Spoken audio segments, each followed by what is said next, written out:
有一个原住民女性呢，准领参加租借的关系企业，也就是协力置业，伫花莲的建安港停所发生坠落的公安意外，即马人已经变作是失物人啊。家属去租借来申请，希望讲这租借呢，爱来负责患者的照顾。也毋过协力置业是表示讲，进前已经用200万甲家属来和解，逐个月要提供1万块的补助。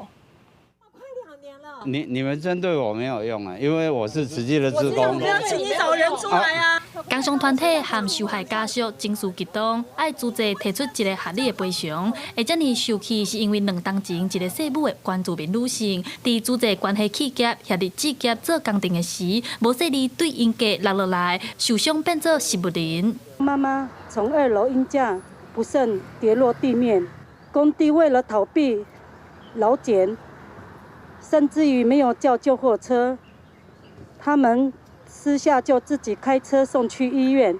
家属拜示甲工商团体到租借台北办事处申请，希望租借负起责任。不过协力置业表示，这个案件后来经过花莲县政府甲你协调，双方以200万和解。协力置业嘛答应逐个月提供1万块医药费，到母女婿往生。不过家属逐个月医疗照顾费用要开5万块，一个月敢若补助1万块，根本就无够。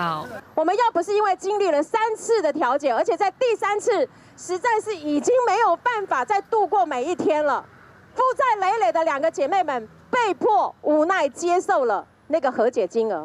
对此，协力置业是发出声明稿回应，赔偿的金额一切拢照调解的方案，照品照行并无违法。也那家属希望租借会当发挥大爱精神，负起责任，提供医疗资源。不过租借也未做出回应。记者陈阿双、柯敏哲台北报道。